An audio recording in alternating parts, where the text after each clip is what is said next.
Hello and welcome to the Argo Group Gold Cup in Bermuda, the 7th stage of the Alpari World Match Racing Tour 2012. We're partway through the semi-finals stage. Although racing did get abandoned here earlier, we will be concluding the semi-finals tomorrow, and we will also be crowning a champion here at Hamilton Harbour in Bermuda. But from the racing that we did get to see today, here's one of the key highlights, and this comes in the second of the semi-final matches between Johnny Bernson and the current world champion Ian Williams.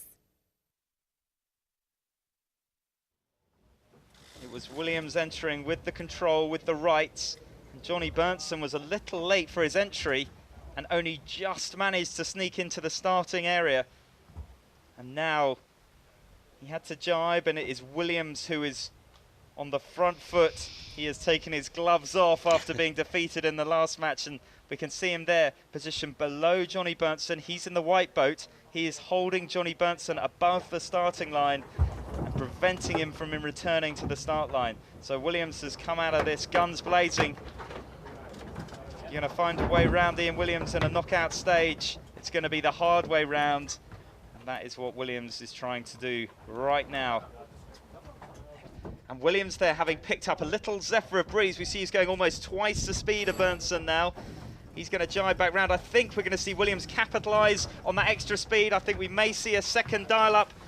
Spinnakers, I'm sure, are going to come down. And it is Williams who's on starboard. He is the right of way. Bernson's still on port. Boats are coming together. Bernson now jibing to avoid. And Williams has forced Bernson to go off to that right-hand side. Now the question mark for me is, will Williams be able to lead off to that right-hand side and get up onto the breeze and start? I'm amazed to see Bernson go with him there. There, a surprise Bernson move. He was, in my view, on time for the pin, and he has elected to follow Williams off to that right-hand side end of the line. It's in the final 7 seconds. I think Williams is going to be in a very strong position off this line as he rolls through his final tack. Johnny Bernson, I think, trying to intimate to the race officials that Williams must have been over, but I think David Campbell-James, a very experienced race officer there, and Johnny Bernson sliding his boat between Williams and the committee vessel. There must have been only feet to spare between the two boats as Bernson now exits off to that right-hand side. Williams sailing off to the left, so not without a share of drama, that pre-start between these two. I think the gloves definitely off in this semi-final. Game on here at the Argo Group Gold Cup. And Johnny Bernson, again, coming from behind to move into what is a substantive lead. For me, I think Johnny Bernson is actually just the king of opportunism, and they're just executing whatever he decides to do perfectly, doing a great job of that, and I think he's found himself Just in the right place at the right time a couple of times in this race. I have to buy him a beer when we get to the dock if I've got that wrong, but it looked to me like Williams won the right and Johnny Berntsen just snuck in a waffer of a gap between Williams' hull and the race committee vessel and found himself on the right where this nice little breeze rolled in, and now he finds himself nearly a 10 boat length lead over Ian Williams yet again in this semi-final round. Williams has the march. We can see his spinnaker drawing that little bit more. Jerry Mitchell on the trim, on board with Ian Williams. His bow is now down. He's going fast. Johnny Berntsen is now just getting a little bit of that pressure, but that speed differential between the boats, obvious to see there. Slightly bigger bow wave on the white boat. That is Williams with the pink spinnaker. Williams is closing all the time here. The gap is closing between these two, but I think Berntsen is going to hold on to it. And close but no cigar. We see yet again another of these Argo Group Bermuda Gold Cup semi-finals coming down to the dying moments of that pre-start, and Berntsen punches the deck.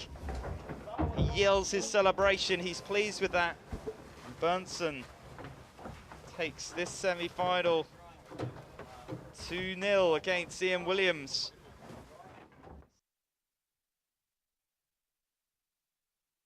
So Johnny Berntsen has the advantage, finishing the day 2-0 ahead. And in our other matchup, here's how it started between Eric Monin and Taylor Canfield. Let's see Eric Monin there in the final few seconds. He's a long way down by the pin. I hope he's going to be able to lay from that position. He's up on the breeze. There's the gun. And there, disaster strikes from one end. We thought he might have been a little early. And there's a blue flag on the committee boat, and he is over the line. So he's going to have to circle back round the pin and restart. So a dream start for Taylor Canfield. This looks interesting, Simon, because Monin's going to have the starboard advantage as Taylor Canfield comes back on to port tack to get to the mark. And it'll be interesting to see whether or not he can get a piece of Canfield here. I think he's got him, actually. Yeah, for me, the boat on the right there looking stronger. It's advantage to Monin. It's advantage to Monin. He knows the boats extremely well, and I think he's done a nice job of picking the slightly better of the ships up this beat. I think tacking wow, into he's got a huge lead. He's got what, 7-8 boat length lead at this point. There we go. That just testimony to how unforgiving the race course here is in Hamilton Harbour. Canfield's closed the gap a little bit since Eric first rounded the mark. He's almost halved the lead that Eric had. Whether he can catch him is another question. Oh, there's a jibe luff, and it's Monin luffing Canfield. Canfield trying to go over the top. Monin claiming he's not keeping clear, but Canfield rolls his bow down. Has he been able to keep clear? Let's watch for the umpire boat. That's a lead change. It's a green and white flag, so Canfield gets away with it. And brilliant move by Taylor Canfield to roll over the top. It's a game of really balancing risk. Yep. And unfortunately, where the risk, where those snakes, where those ladders are is ever changing. Unlike the board game, where the ladders and snakes stay in the same place, here we have them rolling down the course, continually changing. And already a massive shift and gap between these two. And for me, it's Taylor Canfield in the better of the pressure on the left-hand side. Eric Monin there on screen just coming through his tack. He has tacked there in quite a light position. We can see Taylor Canfield, he's just rolling through attack. He's going to come across, and I think this is now the Taylor Canfield show. He's going to make a massive gain over Eric Monin. Taylor Canfield really on a march. He's won his way through these rounds, and there we saw the yellow flag. Taylor Canfield is through the line, and he has won his semi-final. These semi-finals, first to win 3 points. Well, Eric Monin did pull one back to level the score to 1-1 today, and racing in that semi-final will of course conclude tomorrow. Simon Shaw is our race commentator and former double world champion. He joins me now. Simon, let's start with your reaction to that race and Eric Monin pulling it back. It looked like Taylor Canfield had it in the bag at one point. I mean, Taylor Canfield, you know, really strong. Probably the guy I've been impressed with most today out there on the water here in Hamilton.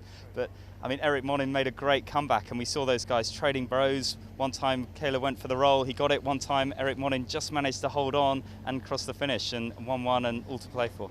How shocked are you that Ian Williams is 2-0 down against Johnny Bernson? Well, I don't think shock's the word. I mean, today really was a game of chance out there on Hamilton Harbour, and Ian got the things right that I expect him to. He won both the starts. He made, in my view, a lot of the right decisions. But Johnny Bernson just, you know, taking his chances. He flies by the seat of his pants, and you know, he got out there on the right-hand side a couple of times. You know, taking the scraps, turning them into a feast, and he did fantastically.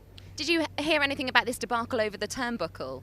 To be honest, no, I haven't spoken to either skipper yet today, but I'm sure it's some mix of gamesmanship thrown in with, you know, people just having their arousal levels right up, you know, out there on the water, getting ready for a race, and I'm sure there's really nothing to it, but certainly the fun and games of match racing. It did look like tempers were fraying at one point when I was on the barge there, and I saw Johnny Bernson and his crew not accusing but certainly demonstrating that they weren't happy with the back of their boat. But whatever happens there, I'm sure the racing will conclude in good sportsmanship fashion tomorrow. Well, let's learn a bit more about the host event here in Bermuda before we go on to tie things up.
We can't wait to see what happens here on finals day in Bermuda. As you saw there, it's certainly a stunning setting. While Simon Shaw still joins me, we can get his thoughts on tomorrow's racing and concluding those semi-finals, starting with Ian Williams, who you've raced with, Simon. Exactly, do you think he will come back from 2-0 down? Well, the answer is it's not likely. Johnny Bernson has a significant advantage, but if he can get some early traction in the racing, then I guess anything's possible. And in terms of the other race, Eric Monin versus Taylor Canfield, Taylor's looked so strong throughout this regatta.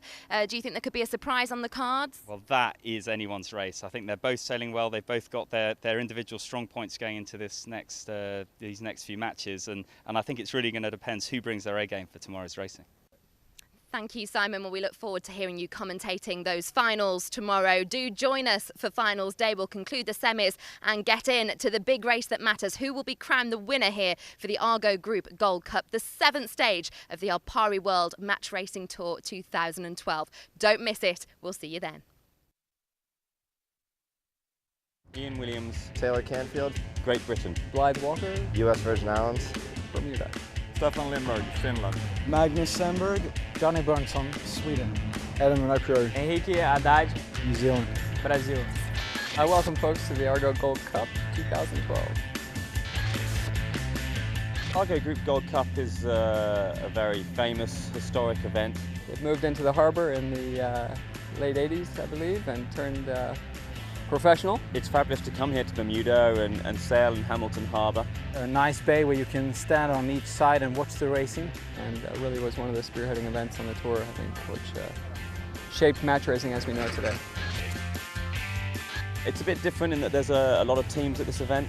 We are 20 competitors, that's the biggest event.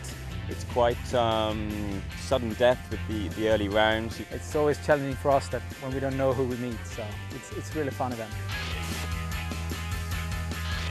The boats are very unusual, the IODs. The boats are turning really, really slow, so the mindset is completely different. They hold a lot of momentum, but they're very hard to accelerate. And I think it's really fun. It really changes tactics quite a lot. To be able to be the match racing world champion, you don't only have to be good in one boat. Wind is shifty and it's often blowing a lot, so have everything for a good world tour event.